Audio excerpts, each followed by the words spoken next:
Olá, eu sou Maria Conceição, aluna de Filosofia da Universidade de São Judas, Unidade Moca, oitavo semestre, período noturno, e eu estou realizando esse estágio com a orientação da professora Cíntia Petit.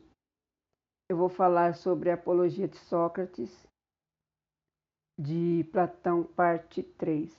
No vídeo anterior, Sócrates faz a sua defesa contra os primeiros acusadores, cujas calúnias deram origem às acusações atuais. E neste vídeo ele vai continuar fazendo a sua defesa, mas agora se volta para os acusadores mais novos. Ele se dirige aos juízes dizendo: no que diz respeito aos meus primeiros acusadores, isso é o bastante para a defesa das culpas a mim atribuídas, e procurarei em seguida defender-me de Meleto, homem digno e patriota como ele mesmo se define, e dos acusadores que virão depois. Ele começa analisando essas acusações, como fez com os primeiros acusadores, propondo um texto mais ou menos parecido com o da ação, que diz o seguinte: Sócrates é réu de corromper os jovens, de não crer nos deuses nos quais a cidade crê e também de praticar cultos religiosos extravagantes. Nessa análise, ele destaca a acusação de corromper os jovens e afirma que Meleto é o réu por ser leviano e inescrupuloso, capaz de usar assuntos tão sérios, levando um homem ao tribunal, fazendo com que as pessoas pensem que ele se preocupa com tais assuntos. Então, ele vai começar um diálogo com Meleto, propondo a questão: se ele julga importante que os jovens se tornem melhores e o que é necessário. E Meleto responde afirmativamente, dizendo que é necessário a lei. Sócrates diz que fala das pessoas, que seriam elas os juízes, os senadores e os que participam das assembleias populares e todos os atenienses. E o Meleto disse que são todos esses. Sócrates se diz infeliz por ser o único que não melhora os jovens, mas pergunta a Meleto se ele acredita que com os cavalos acontece o mesmo, que todos promovem a sua melhora, só um os mutila, e se isso acontece também com os outros seres vivos. E ele continua querendo saber se Meleto se é mais conveniente viver entre os cidadãos bons ou entre os maus, e se os maus não prejudicam mais aqueles que lhes são próximos, enquanto os bons só fazem o bem aos seus próximos. Meleto afirma que sim, com certeza. Sócrates então quer saber se o que motivou ele a levá-lo ao tribunal por corromper os jovens, e nesse caso, se ele fez porque queria torná-los maus ou se foi sem querer. O Meleto afirma que foi por querer mesmo.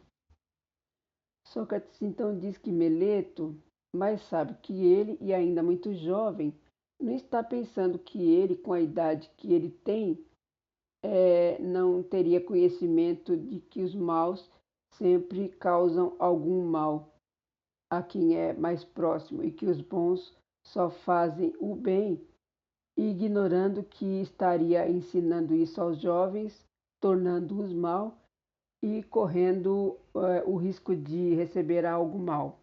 Ninguém pode ser convencido disso, nem mesmo ele, Meleto, se convence disso. E, no caso, ele corrompe fazendo sem querer, não pode ser levado ao tribunal, onde se leva apenas quem deve ser castigado, pois alguém que comete alguma falta deve ser antes advertido e afastado, e o que Meleto não fez, procurando inclusive se esconder dele para não censurá-lo.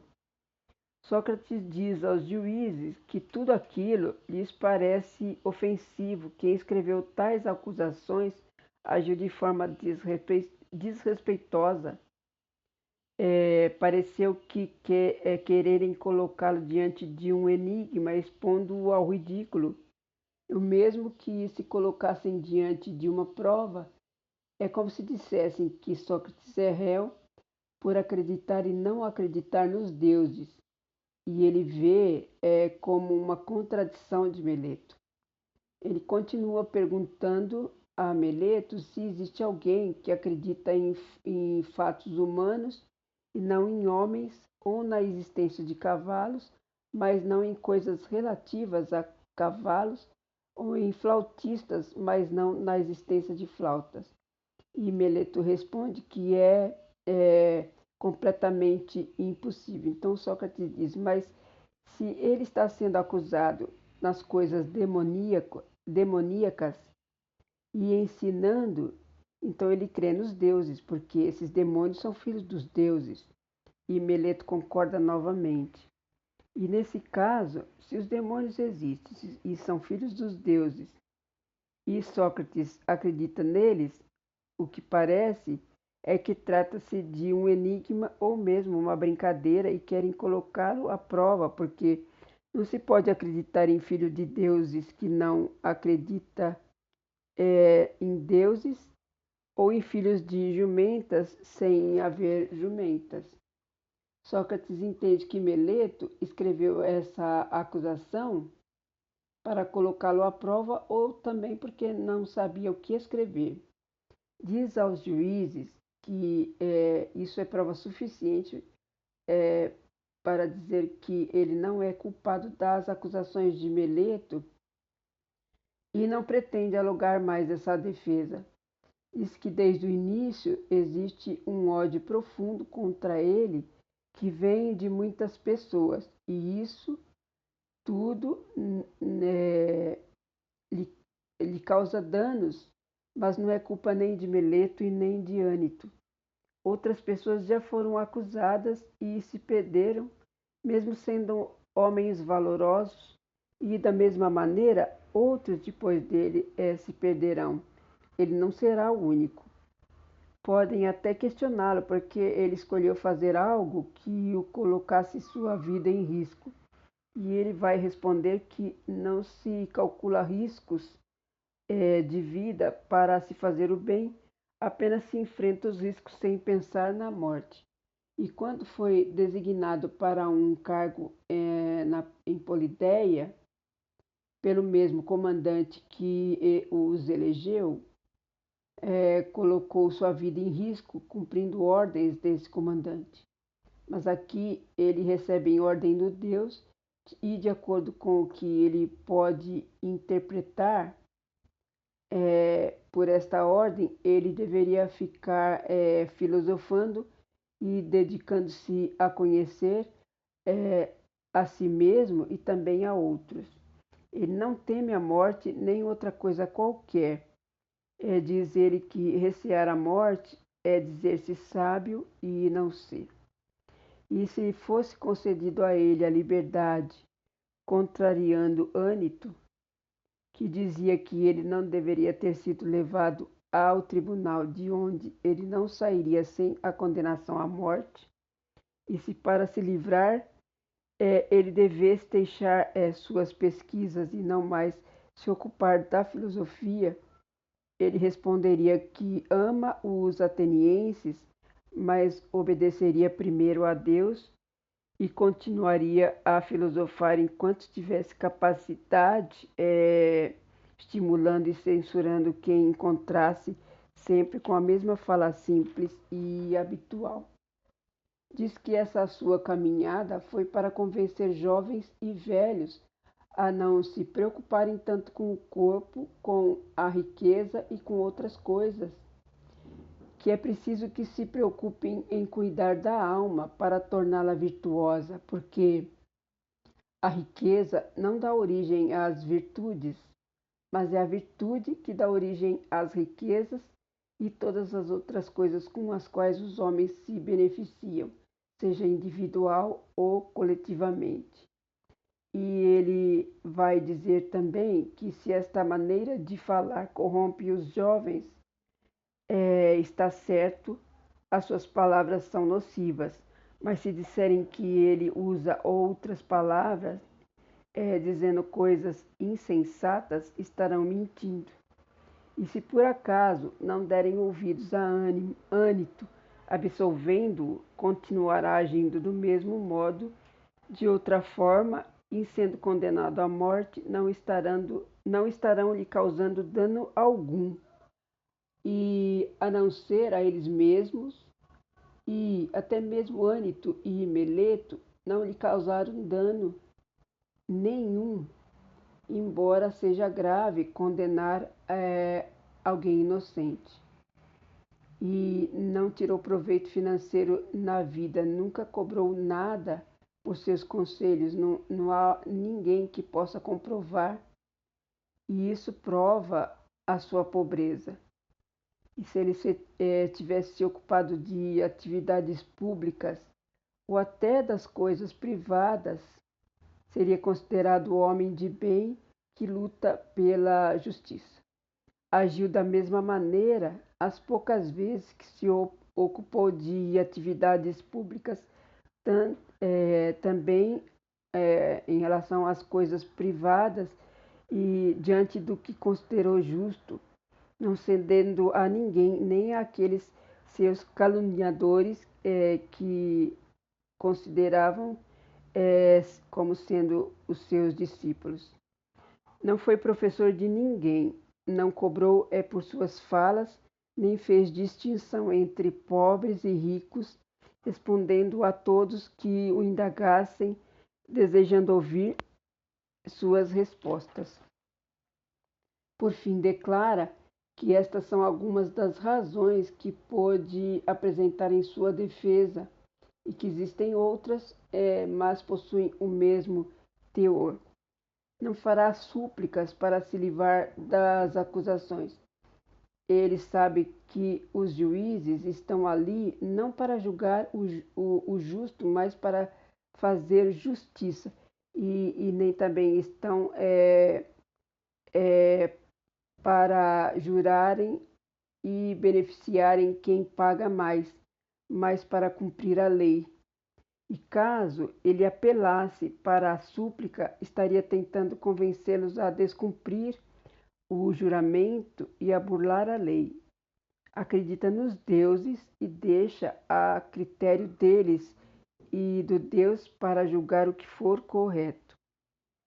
Aí, na segunda parte, em relação à pena, ele diz que não se surpreendeu e nem ficou abalado com a pena, mas somente com o grande número de votos favoráveis a ele, porque acreditava na sua condenação com muitos votos contra ele. E que se ele tivesse mais 30 votos, ele seria absolvido e teria escapado das mãos do Meleto. E se Ânito e Lincoln não tivesse também o acusado, ele teria sido absolvido, apenas sendo obrigado a pagar uma pequena multa. Quanto à pena, embora os seus amigos como Platão, Criton, Aristóbulo e Apolodoro, eles quiseram que ele se multasse em 30 minas, que seriam seus garantes, mas Sócrates não possui nenhum dinheiro e só poderia pagar apenas uma mina, não fazendo então nenhuma outra proposta.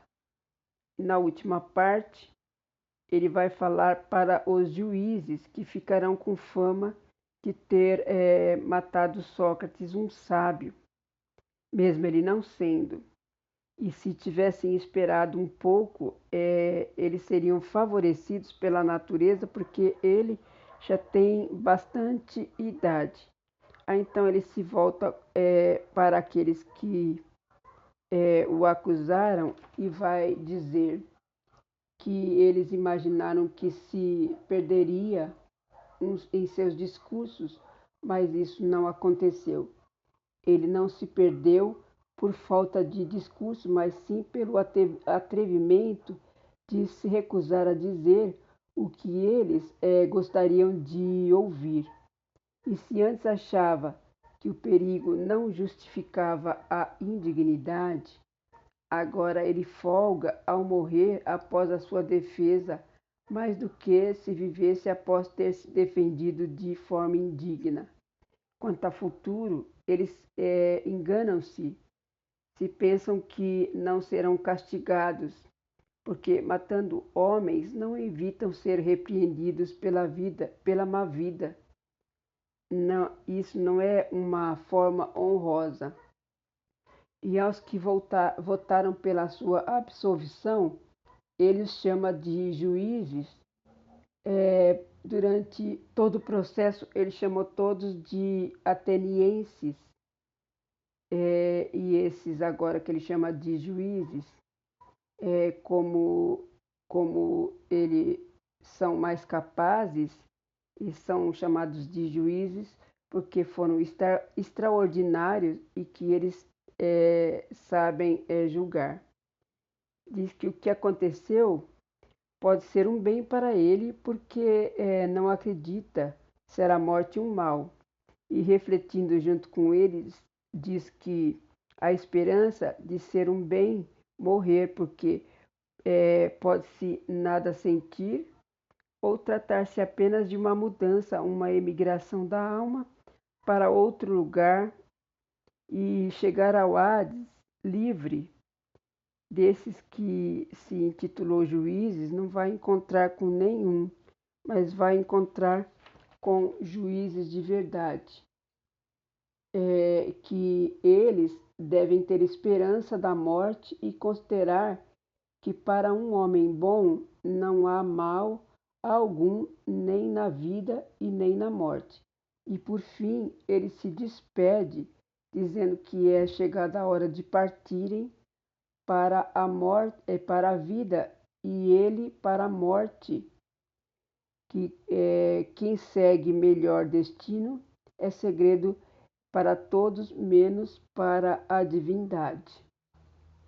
E eu encerro então esse vídeo com uma fala no próximo slide, que é o slide 6.